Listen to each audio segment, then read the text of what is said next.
Hello friends, જય શ્રી કૃષ્ણ. સ્વાદની સફર એની ચેનલમાં આપ સૌનું સ્વાગત છે.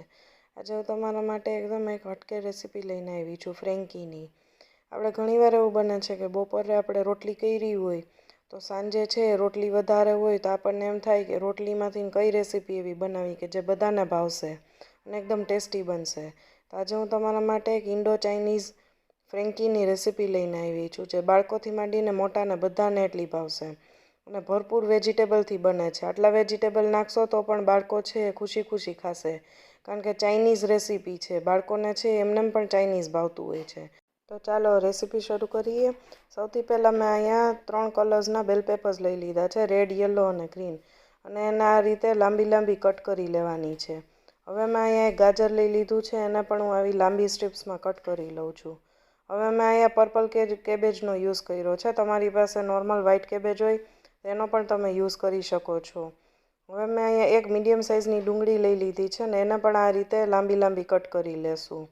બધું વેજીટેબલ છે એ તમે આ રીતે લાંબુ લાંબુ કટ કરીને યુઝ કરશો તો એકદમ ચાઇનીઝ જેવો લુક આવશે. તમારે નોર્મલ ચોપ કરીને યુઝ કરવું હોય તો પણ તમે કરી શકો છો. હવે મેં અહીંયા 1 ટેબલ સ્પૂન જેટલું તેલ લઈ લીધું છે અને આપણે આ ફ્રેન્કીનું સ્ટફિંગ બનાવી લેશું. એના માટે મેં અહીંયા 1/2 ટેબલ સ્પૂન જેટલું ગાર્લિક છે એકદમ ઝીણું સમારીને એ એડ કરી દીધું છે. પછી આપણે જે ડુંગળી છે એ લાંબી લાંબી ચિપ્સ કરી હતી એ એડ કરીને 1 થી 2 મિનિટ માટે સાતળી લેવાની છે. ચાઇનીઝ છે એકદમ ફૂલ કૂક થવા દેવાનું નથી. આપણે ચાઇનીઝની રેસીપી છે એનું વેજીટેબલ આપણે થોડું જ સોતે કરવાનું હોય છે. ડુંગળી 1-2 મિનિટ પછી સતળાઈ જાય પછી આપણે એમાં ગાજર અને કોબીજ એડ કરી દઈશું. પછી એને 2-3 મિનિટ માટે સાતળી અને પછી આપણે ત્રણેય જે કેપ્સિકમ સુધારેલા હતા, રેડ, યલો અને ગ્રીન, એ ત્રણેય કેપ્સિકમ છે એડ કરી દેશું. આને બહુ વાર સાતળશો તો બધું વેજીટેબલ છે સોફ્ટ થઈ જશે. હવે છે આમાં આપણે સ્પ્રાઉટ્સ એડ કરી દઈશું. મેં અહીંયા 1/2 કપ જેટલા છે એ સ્પ્રાઉટ્સ એડ કરી દીધા છે. મેં અહીંયા ત્રણેય કેપ્સિકમ છે હાફ હાફ યુઝ કર્યા છે. એક ગાજર, એક મીડિયમ સાઇઝની ડુંગળી અને કોબીજ છે એની એક ચીરનો યુઝ કર્યો છે. હવે આપણે 4 થી 5 મિનિટ ટોટલ થઈ જાય શાક સાતળી એને પછી આમાં હું ડાર્ક સોયા સોસ છે 3 ટેબલ સ્પૂન જેટલો એડ કરી દઉં છું અને 1 ટેબલ સ્પૂન જેટલો રેડ ચીલી સોસ એડ કરું છું. હવે આને એકદમ સરસ રીતે આપણે મિક્સ કરી લઈશું. મેં હજી સુધીનામાં સોલ્ટ એડ કર્યું નથી, કારણ કે શાક સાતળવા ટાઈમે તમે જો સોલ્ટ એડ કરશો તો શાકનું છે પાણી છૂટશે અને પછી એ પાણી બાળવું પડશે તો શાક છે એ સોફ્ટ થઈ જશે. એટલે શાક સતળાઈ જાય પછી લાસ્ટમાં આપણે આમાં સોલ્ટ એડ કરવાનું. હવે મેં આમાં સોલ્ટ અને બ્લેક પેપર પાવડર એડ કરી દીધો છે. તમે જેટલું તીખું ખાઈ શકતા હોય એ પ્રમાણે તમે આમાં રેડ ચીલી સોસ અને બ્લેક પેપર પાવડરનો યુઝ કરી શકો છો. અને તમે જો વધારે તીખું ખાઈ શકતા હોય તો તમે આમાં બોમ્બે મરચી છે એને ઝીણી સુધારીને પણ નાખી શકો છો. હવે હું આમાં 2 થી 3 ચમચા જેટલું સ્ટફિંગ છે થોડું અલગ કરી દઈશ અને બાકીના સ્ટફિંગમાં છે હું બોઇલ્ડ પોટેટો એડ કરું છું. મેં અહીંયા 2 મીડિયમ સાઇઝના બટેટા છે એને બાફી લઈને ખમણી લીધા છે. તમે એને મેશરથી મેશ કરીને પણ એડ કરી શકો છો.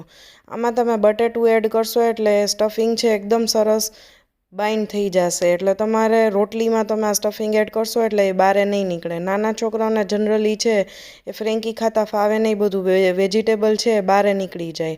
એટલે મેઇન તો કિડ્સ માટે જો તમે આ પોટેટોવાળું સ્ટફિંગ બનાવશો તો એ લોકોને ખાવામાં ઇઝી રહેશે અને ટિફિન બોક્સમાં તમે ભરી દેશો તો પણ સ્ટફિંગ છે એકદમ સરસ છે એ રોટલીમાં ચોટેલું રહેશે. હવે જો મેં અહીંયા પનીરની સ્ટિક્સ લઈ લીધી છે અને એને આ રીતે કાંઈ પણ મેરિનેશન વગર જ આપણે ચારેય બાજુથી ને એકદમ સરસ શેકી લેવાની છે. મેં જરાક તેલમાં જ છે પનીરની સ્ટિક સરસ શેકી લીધી હતી. હવે જો આપણી રોટલી છે બપોરની એ લઈ લીધી છે મેં. આ મીઠા વગરની રોટલી છે એટલે તમે જે સ્ટફિંગ બનાવો એમાં એ પ્રમાણેનું જ આપણે સોલ્ટ છે એડ કરશું. હવે મેં અહીંયા રોટલી ઉપર ટોમેટો કેચઅપ અને રેડ ચીલી સોસ છે બંનેને મિક્સ કરી અને સ્પ્રેડ કરી લીધો છે. તમારી પાસે ગ્રીન ચીલી સોસ હોય તો તમે એ પણ એડ કરી શકો છો. હવે જો હું તમને અહીંયા ફ્રેન્કી રોલ છે 2 રીતે વાળતા શીખડાવું છું. સૌથી પહેલાં છે નોર્મલ આપણે વચ્ચે એકદમ રોટલીમાં સ્ટફિંગ મૂકી દેશું અને પછી બંને બાજુએથી ને રોટલીને છે એ પેક કરી દેશું. મેં અહીંયા ઘઉંની સ્લરી બનાવેલી છે, ઘઉંના લોટની, એ હું લગાવી અને રોટલીને છે પેક કરી દઉં છું જેથી રોટલી છે ખુલશે નહીં અને એકદમ સરસ આપણે શેકી શકશું. હવે જો હું બીજી રીતે રોલ બનાવતા શીખવાડું છું. એમાં આપણે એક સાઈડ છે રોટલીમાં એ આપણે સ્ટફિંગ એડ કરી દઈશું અને પછીને રોટલી છે એકદમ સરસ આપણે જે રોલ વાળતા હોય એવી રીતે વાળી લેવાની છે. હવે જો આ છે બટેટા વગરનું સ્ટફિંગ છે, મેં જે સાઈડમાં કાઢેલું હતું. આ સ્ટફિંગમાં મેં પનીરની સ્ટીક એડ કરેલી છે અને એ પનીરની સ્ટીક એડ કર્યા પછી આ રીતે આપણે રોટલીનો એકદમ સરસ રોલ કરી લેશું. એટલે એકદમ સરસ છે આપણે તમે જે સ્પ્રિંગ રોલ મળતા હોય એ રીતની ફ્રેન્કી બનશે. હવે જો મેં બટેટાવાળો જે મસાલો હતો એ પાછો એડ કર્યો છે અને હવે હું ચીઝ ફ્રેન્કી બનાવું છું. મેં અહીંયા 3 ટાઈપની ફ્રેન્કી બનાવી છે. એક નોર્મલ બટેટાવાળી, એક આપણે જે બટેટા વગરનો મસાલો કાઢ્યો તો એમાં મેં પનીરની સ્ટીક એડ કરીને ફ્રેન્કી બનાવેલી છે અને ત્રીજી ચીઝવાળી ફ્રેન્કી પણ ટેસ્ટમાં બહુ જ સરસ લાગે છે. એકવાર આ ત્રણેય કોમ્બિનેશનની ફ્રેન્કી તમે ઘરે ટ્રાય કરજો. આ રેસીપી એવી છે ને કે તમારે ક્યારેક રોટલી પડી નહીં હોય ને તો સ્પેશિયલ ઘરમાં એમ કહેશે કે આજે રોટલી વધારે બનાવજો કારણ કે સાંજે છે એ ફ્રેન્કી ખાવી છે. ટેસ્ટમાં એટલી સરસ લાગે છે. હવે જો આપણે ત્રણેય ટાઈપની ફ્રેન્કી છે રેડી થઈ ગઈ છે. એને સરસ આપણે લોઢીમાં શેકી લેવાની છે.